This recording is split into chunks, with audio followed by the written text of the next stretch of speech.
Hello everybody. I guess fizzy rosé is just the thing I drink after working out on the rowing machine. It's actually out here. I decided to use the GoPro because it was raining and it just stopped. But I'll try using a GoPro for this and then just upload it to Instagram and stuff afterwards. Look at that nice blue sky there. I'm gonna put the camera here and aim it slightly up. And hopefully this will work. All right, so I've got, that'll be a weird perspective. I've got Agnes and Renee Mosse Moussamoussettes here. This is fizzy rosé from the Loire, from Anjou, made by Agnes and Renee Mosse, and now their son's Joe, and I'm sorry, but I don't remember the other son's name. I haven't met him. I met Joe a couple of times, and anyway, so I remember meeting Joe and talking to him about stuff.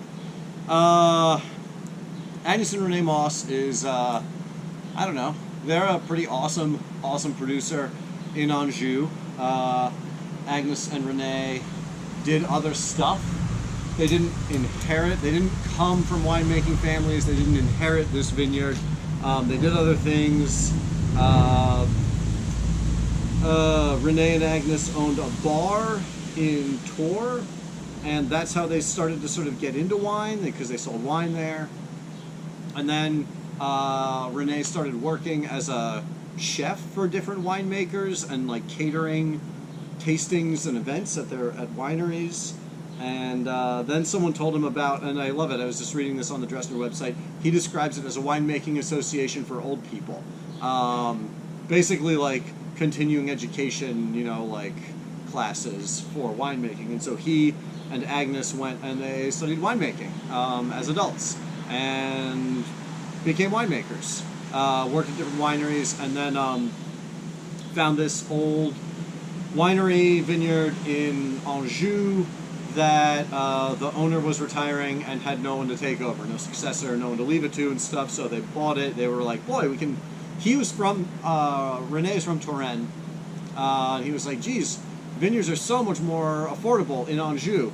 And then they bought it and started making wine and stuff, and they were like, oh, vineyards are more affordable in Anjou because Anjou doesn't have a great reputation, and it's not like Touraine where you have Vouvray and Chinon and Bourgogne and all these, you know, like fancy famous AOCs. Anjou doesn't have all that. So, I mean, Anjou has Coteaux de Léon and cool stuff, but it's not like Touraine. So anyway, so the vineyard had been farmed conventionally for generations, and so like immediately, like even before they bought it, they were like, we're going to need to do something about this exhausted soil. So they started converting to organic agriculture from day one when they bought it, and then converted to biodynamics. And I'm just going to pop this because it'll be fun.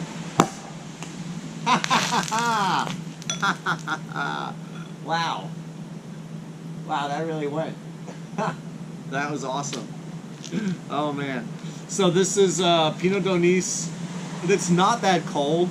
I didn't plan ahead. I was about to start rowing and I was like, I should drink this.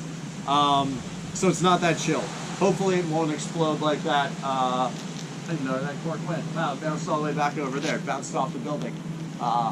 Anyway, hopefully it won't do that if it's really cold.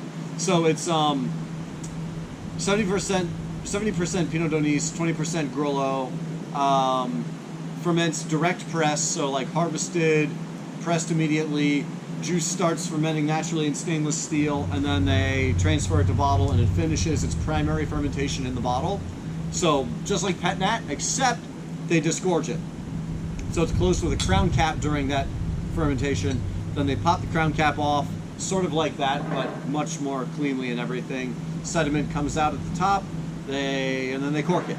So I don't think there's any dosage or anything like that, but this is more what I don't know, ancestral or something is what you'd call this. How long is this video now? 5 minutes long. Oh my gosh. All right. What does it smell and taste like? It smells pretty. It's like rhubarb, raspberry, tart cherries. little bit spicy. It's like rhubarb, like cherry cranberry tartlet. Or like a scone that's like with all of that baked into it. Like not super sweet, not like a pastry with a whole bunch of like loads of cream or cheese or something on it. But fresh fruit that's been sort of like baked together. Oh boy, now the sun's coming out. That's lovely.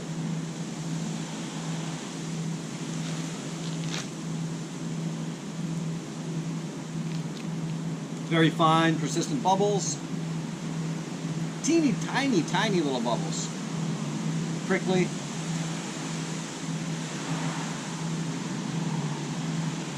Medium-bodied, rich, juicy. Oh boy. The bubbles actually like give it structure and dry my palate out. It's juicy and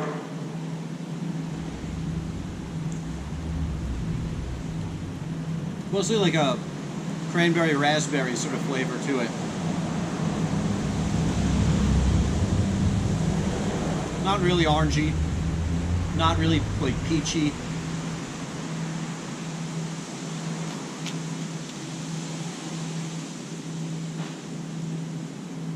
But the bubbles make it very like, they're very frothy and they really like dry out the mid palate and the finish.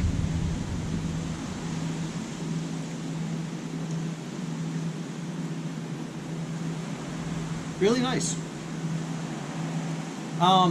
Yeah, they give it a savory dimension, I guess, from the fermentation in the bottle.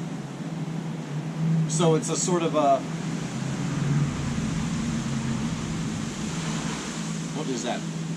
It's not brown butter, but it's a little bit like brown, like toasted baked goods, toasted sort of like dough, taste to the finish of it.